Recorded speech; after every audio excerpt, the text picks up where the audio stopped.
Good afternoon. Thank you for coming for the first concert in our Cathedral Concert Series. Today we will listen to the Borisevich duo, and I have a little bit to tell you about them as we begin. We don't have program notes, but Nikita and Maggie will stop in between pieces and explain to you what's going on. Can you hear me all right? I'm hoping most of this is not in Russian.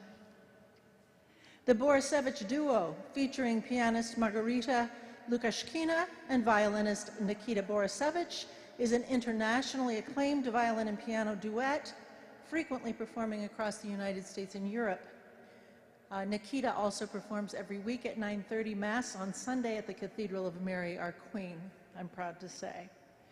Mr. Borisevich and his wife, Ms. Lukashkina, are winners of numerous international music competitions, have collectively performed on world-renowned stages such as the Kennedy Center, Mozarteum University Salzburg in Austria, the Grand Hall of Moscow Conservatory, Shriver Hall in Baltimore, the California Institute of Technology in Pasadena, the JCC Greater Washington in Rockville, and Manuel de Falla Auditorium in Granada, among others.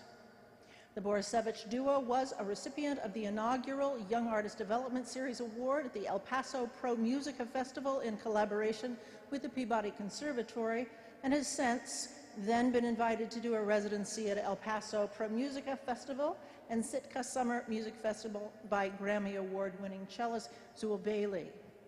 Most recently, Nikita and his wife, Margarita, made their debut at the Venetian Art Society in Florida, the Chamber Music Society of Maryland, and gave performances in Metz, France, and Luxembourg. The Borisevich duo was named a winner of the Beverly Hills National Auditions, in addition to making their debut at the Alden Theater in McLean, Virginia, the Bethel Woods Center for the Arts in New York, and Chamber Music Society in California, the Tuesday Concert Series in Washington, D.C., and the Evensong Concert Series in Silver Spring, Maryland, to name but a few. In 2022 and 23, their concert series, the duo will be releasing their debut CD, which will feature a piece by award-winning American composer Zach Goluboff-Davis, as well as works by Edvard Grieg and César Franck. The Borisevich duo will be launching their CD with a tour of the US and Europe in the summer of 2023. And so now I am very honored to welcome Nikita Borisevich and Maggie Lukashkina.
Good afternoon, everyone. We're so joyous to be here. It is such a wonderful occasion to open the first concert of many for the concert series for Mary Our Queen. I know they had a concert series for many years, and there hasn't been a concert for over 10 years, so we're so honored to be that very first concert and opening a great tradition to start up once again. What could be better than hearing the wonderful and just majestic music of Johann Sebastian Bach and his Air on the G string? We thought that would be a perfect piece to start today's concert and start along our journey through different compositions, different countries, and different music. Nikita will tell you a little bit about the Beethoven that we will play. Good afternoon, everyone. It's really a pleasure to be here, and timeless music of Bach, it's what could be better to get started with. As Margarita mentioned, we will be playing Sonata by Beethoven, another giant in the classical music, and this is Beethoven's famous Spring Sonata, Sonata number 5, or also known as that. Beethoven himself didn't name the sonata the Spring. It came much later, but listening to every movement of this incredible piece, we absolutely have no doubt that this is the right name for this piece. It has 4 movements, and it just gets better and better. It's incredible music, full of love, full of joy, incredible passion. It's duet between violin and piano dialogue, I would say. It starts in the first movement, the classical allegro, full of passion, full of beauty. The next movement is incredible adagio. This is just absolutely transcendent. It's incredibly beautiful, meditative, philosophical. It's just all around incredible. The third movement of this piece is so short that you will miss it if you blink, because this is scherzo, and scherzo translates from Italian as joke, and Beethoven took it literally. This movement is under 1 minute long, and it's really brilliant and vibrant movement. The last movement of this sonata is finale. It's rondo, which translates from Italian as a circle, and the main theme keeps coming back, each time getting more and more joyous. So please enjoy Beethoven Sonata number 5, The Spring.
Thank you so much.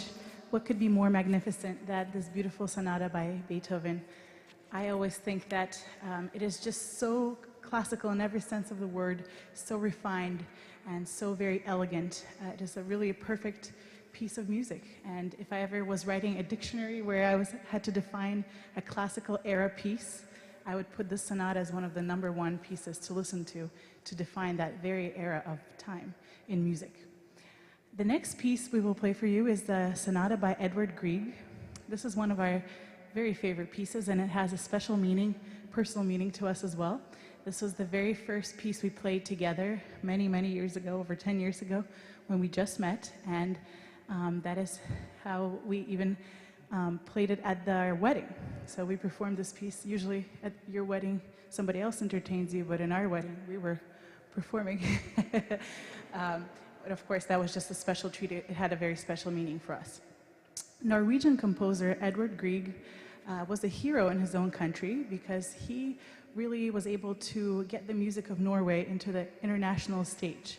What he did is he incorporated Norwegian folk tunes, folk songs, folk dances into every piece he composed.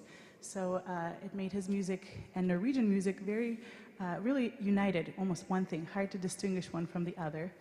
And in fact, he was criticized for his music being too Norwegian often. And he composed a total of 3 violin and piano sonatas. And after composing his first one, which is where he received the criticism that his music was too Norwegian, and his response to the critics was, I'm going to write a second sonata, it's going to be even more Norwegian. And that is what he did. He succeeded in that. It's a beautiful piece of music. It's in 3 movements. The first movement starts with a very sort of dark and ominous chords in the piano, a very dramatic cadenza in the violin, and it almost promises to be a very dark piece, very gloomy.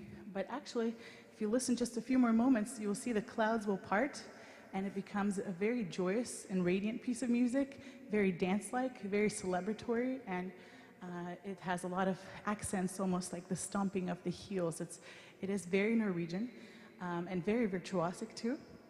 The second movement is not like a typical slow movement. It's actually also pretty quick. It's not quite an adagio. It's more of a storytelling. You could hear almost as somebody accompanying himself on a lyre and telling a story or a fable. And it has that sort of feeling to it. And the third movement is a celebration. It's a town hall celebration. Everybody's dancing on the street and celebrating, dancing, and it's just a very joyous movement. So we hope you enjoy this very special sonata by Edward Grieg, Sonata No. 2.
Thank you so much for such warm welcome. It's truly such an inspiration to play in this cathedral.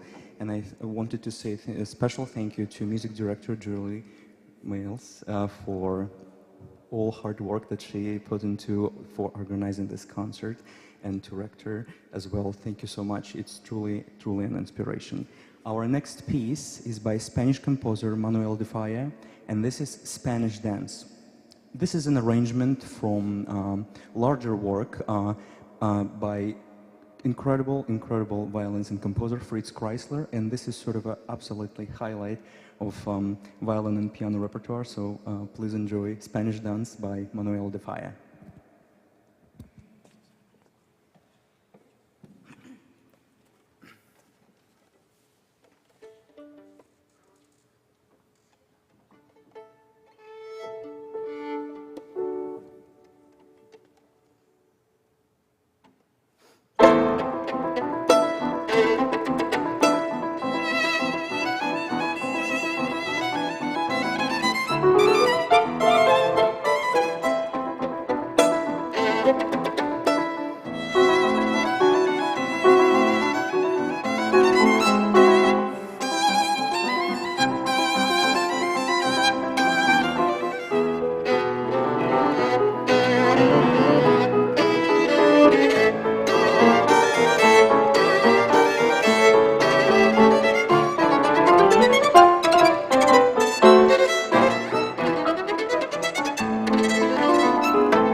Thank you so much. This is one of our favorite pieces to play. It's so short, but it's so fiery and so energetic. It really is a highlight of our violin and piano repertoire. It is just wonderful.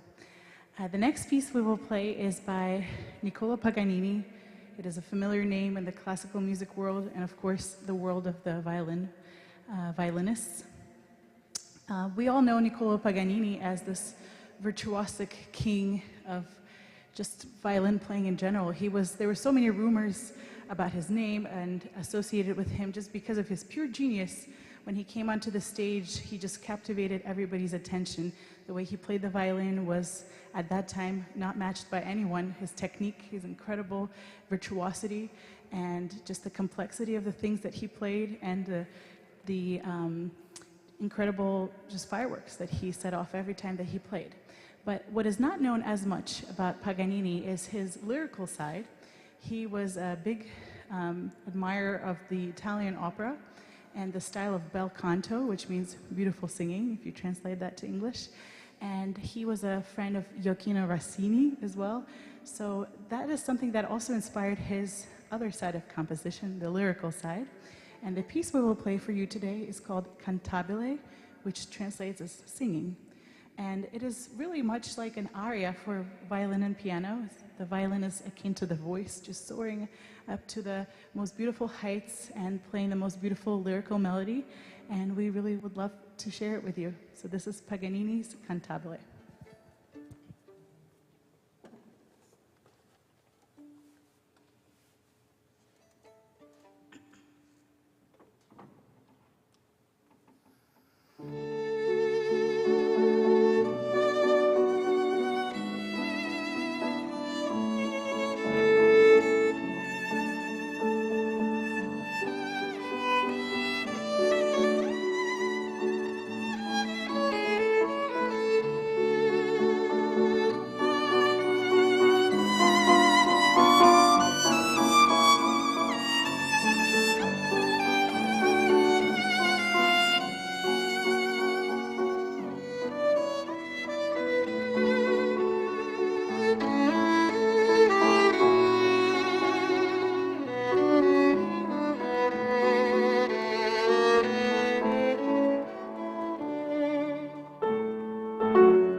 And after that beautiful cantabile by Paganini, we will finish our concert with the Tchaikovsky Waltz Scherzo. The interesting story about the Waltz Scherzo was that Tchaikovsky composed it right before he composed his famous violin concerto. If any of you are fans of classical music, I'm sure you've heard it before. It's one of the most magnificent works written for the violin and orchestra. And it was his only large-scale work for violin and orchestra. And as any composer who is trying out writing for a new instrument, a new setting, he wanted to try his hand at writing for violin. And he decided that he wanted to write this piece, the Waltz Scherzo, in which he explored all the different virtuosic techniques available to the violin. In a really quite a short piece, he was able to put so much together in terms of the way that he composed this piece. There is a lyrical middle part, there is a cadenza, there is a coda. Everything that we love about Tchaikovsky's music is really present here. And it is a very joyous piece, being a waltz, and scherzo translates as the word joke. So it definitely has that lightheartedness. But even though it is a happy piece, Tchaikovsky couldn't help himself but write a little bit of melancholic middle parts. So there's still a little bit of sadness in there. But yet you will hear just these bombastic fireworks of a really incredible showpiece for the violin and orchestra, which I will be the orchestra today. Thank you so much. And this will be our last piece. We really enjoyed having you as our audience. Thank you for coming out, and please enjoy the Tchaikovsky.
Nikita, Maggie, thank you for gracing us this afternoon with the music that you have made today. I can't think of a better way of ending this weekend's festivities than by having this concert.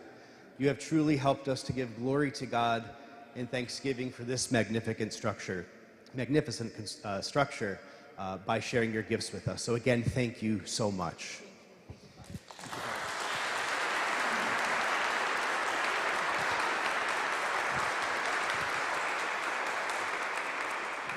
I want to thank all of you for joining us this afternoon for our inaugural concert for our Cathedral Music Series. I'm so happy to bring back this great cathedral tradition. So please stay tuned for more dates. We'll share them with you very soon. We'll have maybe 4 or 5 concerts total for this year. Thank you to Julie Grace Males for getting this started with us once again, this great series. And now please consider joining us in the rectory for a light reception. Happy dedication anniversary, everyone. Thank you. Thank you.